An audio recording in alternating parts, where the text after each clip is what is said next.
Wieldy thing, good for big battles, but not much good for normal work. So they used auxiliary cohorts. The whole of the heavy, there's no legionnaires here at all, apart from when they built it. There's these cohorts of auxiliary troops, 480 men in 6 centuries. A Roman century is 80, not 100. Each of those centuries is commanded by a centurion, with then, as I said, they're all warrant, they're all sergeant majors, with the senior centurion being the primus pilius, who's the advisor to the prefect, who I'm going to come on to later, but he's not a professional soldier. He's a professional politician. The analogy with the modern government is quite good, really. And the centurions, you see him in the movie, big plume on top of their head, people move, demigod. 25 years he's probably served. And do you know what? Just like in the British Army, they carried a stick. Sign of rank. And so we've got these barrack blocks in here.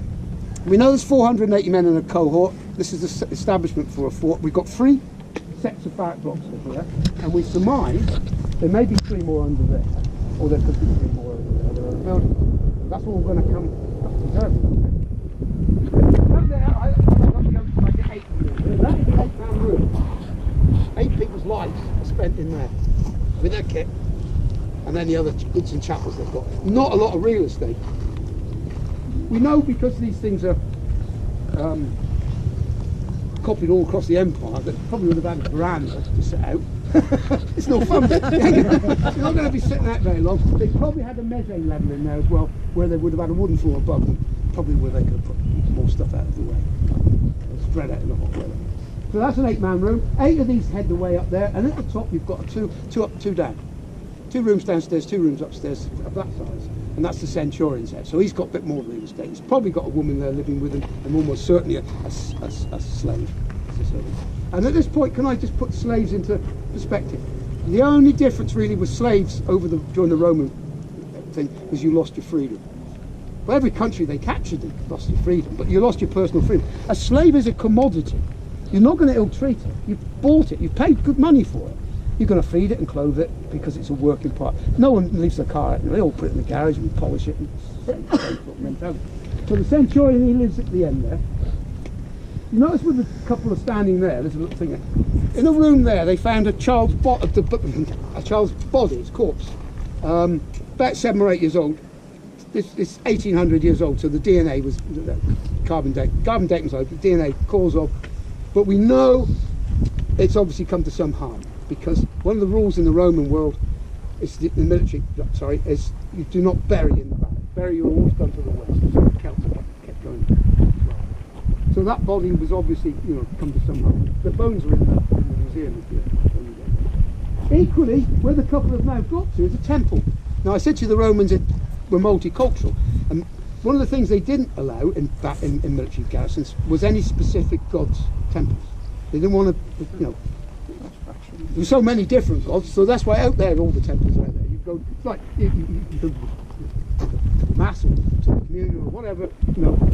Nowadays they would have been whatever god. So that's not there. If we hadn't dug it all up, we'd never have known that there's more to come on churches as well. This is all part of this excavation. So this is the accommodation for them. If you care to turn around, we're going to look at the logistics now. Buildings here are the granaries.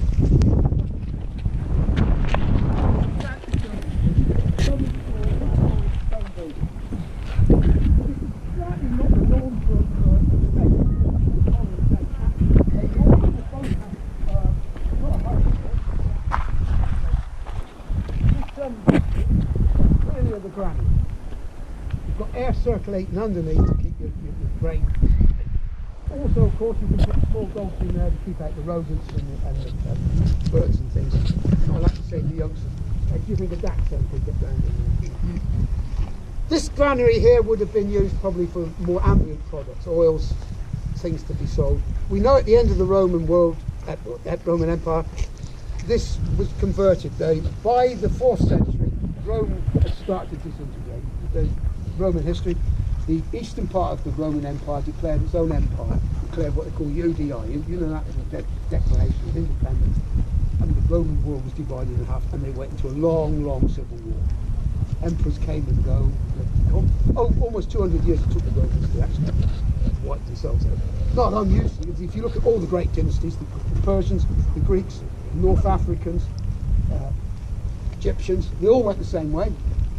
They got complacent and they got degenerate. And you could sometimes look at the Western world, are we not going the same way? We won't do it in our lifetimes, but we're headed that way. So they took the troops away. So by then, the village had been abandoned and the families were moved in because the garrison was reduced.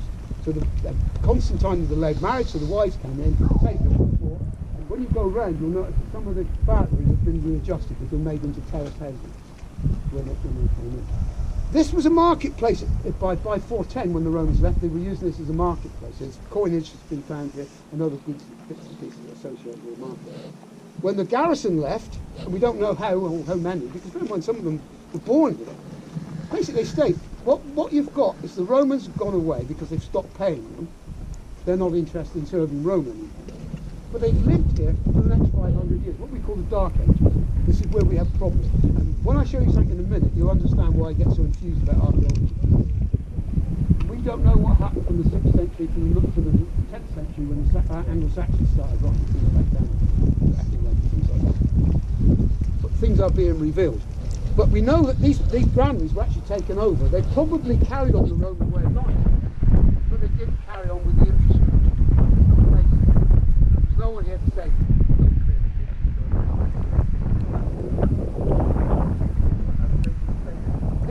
This one here is definitely there's all sorts of artifacts been found in here. Post-Roman, that obviously we don't have on display there, that show that people were living. We know people were on this site for 500 years after the Romans had finished. Because it's a safe place to live. And they've never been used as a communal sort of thing. So there's all sorts of stuff in there. The next one we're going to move on to is the headquarters, the Principus, which is the hub of the